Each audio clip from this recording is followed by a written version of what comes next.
Hi hello ನಮಸ್ಕಾರ. Lakshmiram YouTube ಚಾನಲ್‌ಗೆ ಸ್ವಾಗತ. ಇವತ್ತಿನ ವ್ಲಾಗ್ ಏನಪ್ಪಾ ಅಂದರೆ, ಇವತ್ತು ಸ್ವಲ್ಪ ಬ್ಯಾಂಕಿಗೆ ಹೋಗಬೇಕು. ಅದಕ್ಕೆ ನಾನು ಸ್ವಲ್ಪ ಬೇಗ ಎದ್ದು ಸ್ವಲ್ಪ ಟೀ ಮಾಡ್ಕೊಂಡು ಕುಡಿದ್ಬಿಟ್ಟು ನಮ್ಮ ಯಜಮಾನ್ರಿಗೂ ಟೀ ಮಾಡಿ ಕೊಟ್ಟೆ. ಅಡುಗೆ ಎಲ್ಲ ಮಾಡಿ ಸ್ವಲ್ಪ ರೈಸ್ ಮಾಡಿ ನಾನು ಅದಕ್ಕೆ ಸ್ವಲ್ಪ ನುಗ್ಗೆಕಾಯಿ ಸಾರನ್ನ ಮಾಡೋಣ ಅಂದ್ಕೊಂಡೆ. ಯಾಕಂದರೆ ನುಗ್ಗೆಕಾಯಿ ತಂದು ತುಂಬ ದಿನ ಆಗಿತ್ತು, ಫ್ರಿಜ್ನಲ್ಲಿ ಇಟ್ಟಿದ್ದೆ.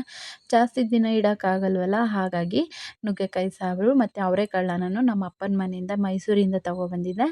ಅದನ್ನು ಬಿಡಿಸಿ ಇಟ್ಟಿದ್ದೆ. ಅದನ್ನು ನುಗ್ಗೆಕಾಯಿ ಎರಡನ್ನೂ ಹಾಕಿ ಮದುವೆ ಮನೆ ಥರ ಒಂದು ಸಾಂಬಾರನ್ನ ರೆಡಿ ಮಾಡಿಕೊಂಡೆ. ಫೋನೆಲ್ಲ ರೆಡಿ ಮಾಡಿಸಿ ನಾನು ನಮ್ಮ ಮನೆಯವರೆಲ್ಲ ಬ್ಯಾಂಕಿಗೆ ಹೋಗೋಣ ಅಂತ ಹೋಗ್ತಾ ಇದ್ದೀವಿ.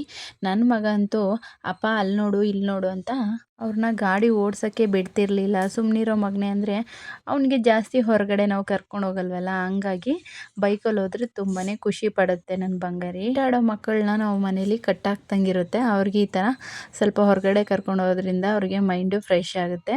ಚಿಕ್ಕ ಮಕ್ಕಳಲ್ವಾ, ಅವ್ರಿಗೂ ಆಸೆ ಇರುತ್ತಲ್ಲ ಹೊರಗಡೆ ಹೋಗಬೇಕು, ಆಟ ಆಡಬೇಕು ಅಂತ.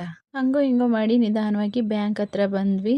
ನಾನು ನನ್ನ ಮಗನ ಇಲ್ಲೇ ನಡಿಯಪ್ಪ ಮೇಲ್ಗಡೆ ಅಂತ ಹೇಳ್ತಾ ಇದ್ದೀನಿ. ಅವ್ನು ನಿಧಾನವಾಗಿ ಬಂದ. ಇಲ್ಲಿ ಒಳಗಡೆ ಹೋಗೋಣ ನಡಿಯಪ್ಪ ಅಂದರೆ ಅವನು ಒಳಗಡೆ ಹೋಗ್ತಾ ಇಲ್ಲ. ಇಲ್ಲೇ ಇದ್ರ ಹತ್ರ ಆಟ ಆಡ್ತಾ ಇದ್ದಾನೆ. ಅಪ್ಪ ಎಲ್ಲೋಯ್ತು ಅಂತ ಹುಡುಕ್ತಿದ್ದಾನೆ. ಅವರಪ್ಪ ಬೈಕ್ನ ಪಾರ್ಕಿಂಗ್ ಮಾಡೋಕ್ಕೆ ಹೋಗಿದ್ದಾರೆ, ಇಲ್ಲಾಂದರೆ ಕೆಳಗಿಳಿದು ಓಡೇ ಹೋಗ್ತಾನೆ.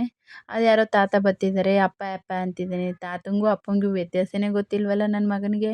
ಅಯ್ಯೋ ಬಾರೋ ಅದು ತಾತ ಅಂತ ಹೇಳ್ತಾ ಇದ್ದೀನಿ. ಅವನು ಒಳಗಡೆ ಅವ್ರ ಜೊತೆ ಹೋಗೋಕ್ಕೆ ಅಂತ ನೋಡ್ತಿದ್ದಾನೆ. ಆದರೆ ಒಳಗಡೆ ಅಪ್ಪ ಬರಲಿ ಅಂತ ಕಾಯ್ತಾ ಇದ್ದಾನೆ. ನನ್ನ ಜೊತೆ ಬಾಯಿಲ್ಲಿ ಆಟಾಡೋಣ ಅಂತ ಕರೀತಿದ್ದಾನೆ. ಆದರೆ ಇದು ಇನ್ನೇನು ಮನೇನಾ ಆಟಾಡೋಕ್ಕೆ? ಬ್ಯಾಂಕ್ನವ್ರು ಬೈತಾರೆ ಅಂತ ನನಗೆ ಭಯ. ಇವನು ಗಲಾಟೆ ಜಾಸ್ತಿ ಮಾಡ್ತಾ ಇದ್ದಾನೆ. ಅವರಪ್ಪ ಏನೋ ಬಂದು ಒಳಗಡೆ ಏನೋ ಲೆಟ್ರನ್ನ ಬರೀತಾ ಇದ್ರು. ಇವನ್ನ ಸ್ವಲ್ಪ ನೋಡ್ಕೊ ಅಂದರು. ಆದರೆ ಇವನ್ನ ನನಗೆ ನೋಡ್ಕೊಳ್ಳೋಕ್ಕೆ ಬಿಟ್ಟರು. ಅಯ್ಯೋ ತಲೆನೋವೇ ಬಂದ್ಬಿಡ್ತು. ಯಾಕೆ ಅಂದರೆ ಇಡೀ ಬ್ಯಾಂಕೆಲ್ಲ ಓಡಾಡ್ತಿದ್ದಾನೆ. ಇವತ್ತೇನೋ ಬ್ಯಾಂಕಲ್ಲಿ ಎಲ್ಲರೂ ಚೆನ್ನಾಗಿ ರೆಡಿಯಾಗಿದ್ದರು, ಏನೋ ಓಣಮ್ ಅಂತೆ. ಆ ಫಂಕ್ಷನ್ಗೆ ರೆಡಿಯಾಗಿದ್ದರು. ಆದರೆ ನನ್ನ ಮಗ ಕಿರ್ಚಿ ನನ್ನನ್ನು ಅಯ್ಯೋ ತಲೆನೋವು ಬರೆಸಿ ಮಾಡಿಬಿಟ್ಟಿದ್ದ. ಒಂದು ಕಡೆ ನಿಲ್ಲು ಅಂದರೆ ನಿಲ್ತಾ ಇಲ್ಲ, ಕೂರು ಅಂದರೂ ಕೂರ್ತಾ ಇಲ್ಲ. ನಾನು ಬೇರೆ ನಾಷ್ಟ ಮಾಡಿರಲಿಲ್ಲ, ನಮ್ಮ ಯಜಮಾನ್ರು ನನ್ನ ಮಗ ಇಬ್ಬರೇ ಮಾಡಿದ್ದಿದ್ದು. ಹಾಗಾಗಿ ನನಗಂತೂ ಹೊಟ್ಟೆ ತುಂಬ ಹಸಿತಾ ಇತ್ತು. ಇವನ ಜೊತೆ ಹಂಗೋ ಹಿಂಗೋ ಬ್ಯಾಂಕ್ ಕೆಲಸ ಆಯಿತು. ಇವಾಗ ಮನೆಗೆ ಹೋಗೋಣ ಅಂತ ಹೋಗ್ತಾ ಇದ್ವಿ. ನಮ್ಮ ತಮ್ಮನ ಮನೆಯಿಂದ ಫೋನ್ ಮಾಡಿದ್ರು, ಉಪ್ಪಿಟ್ಟು ಮಾಡಿದ್ದೀವಿ ಬನ್ನಿ ಅಂತ. ಅಲ್ಲಿಗೆ ಹೋಗ್ತಾ ಇದ್ವಿ. ನಮ್ಮ ಮನೆಗೂ ಅವ್ರ ಮನೆಗೂ ತುಂಬಾ ಹತ್ರ ಇದೆ, 1 ಕಿಲೋಮೀಟ್ರ್ ಅಷ್ಟೇ. ಅದಕ್ಕೆ ಹೆಂಗೋ ಇಲ್ಲಿಗೆ ಬಂದಿದ್ದೀವಲ್ಲ ಬ್ಯಾಂಕ್ಗೆ, ಹಾಗೆ ಅಲ್ಲಿ ಹೋಗ್ಬಿಟ್ಟು ಮಕ್ಕಳನ್ನ ಮಾತಾಡ್ಸ್ಕೊಂಬರೋಣ ಅಂತ ಹೋಗ್ತಾ ಇದ್ದೀವಿ. ಹಾಗೋ ಹೀಗೋ ಮಾಡಿ ನನ್ನ ತಮ್ಮ ಮನೆ ಹತ್ರ ಬಂದ್ವಿ. ಮನೆಯಲ್ಲಿ ಅವಳು ಮಗುನ ಸ್ಕೂಲಿಂದ ಕರ್ಕೊಬರೋಕ್ಕೆ ಹೋಗಿದ್ಲು. 1 ಗಂಟೆಗೆ ಬಿಡ್ತಾರೆ ಮಗು ಸ್ಕೂಲು, ನಮ್ಮ ತಮ್ಮನ ಮಗು. ಮನೇಲಿ ಬೀಗ ಕೊಟ್ಬಿಟ್ಟು ಹೋಗಿದ್ದಾಳೆ, ಇಲ್ಲಿರಿ ಬರ್ತೀನಿ ಅಂತ ಹೇಳಿ. ನೋಡಿ ಇವ್ರದ್ದು ನನ್ನ ತಮ್ಮ ಅವ್ರ ಮನೆ ಬಾಡಿಗೆ ಮನೆ. ಇದು ಬಾಡಿಗೆ ಮನೇಲಿದ್ದಾರೆ. ನಾವು ಬಾಡಿಗೆ ಮನೇಲೇ ಇರೋದು. ಇಲ್ಲಿ ನೋಡಿ ಇವನು ಅವ್ರ ಮಾವ ಒಂದಿನ ಬೈಕಿಗೆ ಸ್ಕೂಟಿಗೆ ಪಂಪ್ ಹೊಡೆದಿದ್ದ, ಗಾಳಿ ಕಮ್ಮಿ ಇದೆ ಅಂತ.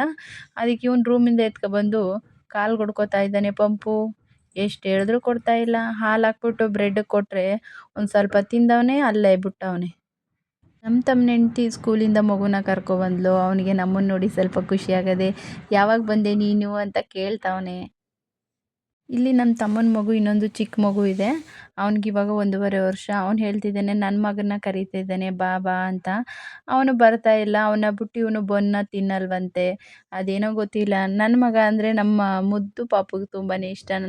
ನನ್ನ ತಮ್ಮನ ಮಗುಗೆ ಅವ್ನು ಬಿಟ್ಟು ತಿನ್ನಲ್ಲ. ಬಾ ಇಬ್ಬರು ಸೇರಿ ತಿನ್ನೋಣ ಅಂತ ಕರೀತಿದ್ದಾನೆ. ಅವನು ಬರ್ತಾ ಇಲ್ಲ, ಇವನು ಬಿಡ್ತಾ ಇಲ್ಲ. ಅವನು ಸ್ವಲ್ಪ ತೀಟೆ ಜಾಸ್ತಿ, ಇವನು ಸ್ವಲ್ಪ ಸಾಫ್ಟು. ನೋಡಿ ಅವನ್ನ ಬಿಟ್ಟು ತಿನ್ನಬೇಕಲ್ಲ ಅಂತ ಪಾಪ ನನ್ನ ಬಂಗಾರ ತಿಂತಾ ಇಲ್ಲ. ಅಣ್ಣ ಬಾ ಬಾ ಅಂತಿದ್ದಾನೆ, ಅವನು ಬರ್ತಾ ಇಲ್ಲ. ಇವನು ಆ ಕಡೆ ಈ ಕಡೆ ಎಲ್ಲ ನೋಡ್ತಿದ್ದಾನೆ, ಅಣ್ಣ ಎಲ್ಲೋದ ಅಂತ. ನಾನು ಕೇಳ್ತಾ ಇದ್ದೀನಿ ತಿನ್ನಪ್ಪ ಅಂತ. ಇವಾಗ ತಿನ್ನೋಕ್ಕೆ ಸ್ಟಾರ್ಟ್ ಮಾಡ್ತಿದ್ದಾನೆ. ತಿನ್ನನೋ ಬೇಡವೋ ಅಂತ ಯೋಚನೆ ಮಾಡ್ತಿದ್ದಾನೆ. ಕೊನೆಗೂ ಇವರು ತಿನ್ನಲಿಲ್ಲ, ಅರ್ಧ ತಿಂದು ಅಲ್ಲಿ ಬಿಟ್ಟರು. ಸರಿ ನಮ್ಮ ತಮ್ಮನ ಮಗ ಇದನ್ನೆಲ್ಲ ದೊಡ್ಡವನು, ಅವನಿಗೆ ಉಪ್ಪಿಟ್ಟು ಹಾಕ್ಕೊಟ್ಟಿದ್ದಾರೆ ಅವರಮ್ಮ.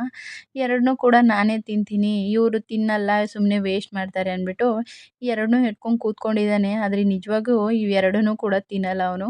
ಸುಮ್ಮನೆ ಇವಾಗ ಅವರು ತಿಂದಿಲ್ವಲ್ಲ, ನಾನು ತಿಂದ್ಬಿಡ್ತೀನಿ ಅಂತ ಆ್ಯಕ್ಟ್ ಮಾಡ್ತಿದ್ದಾನೆ.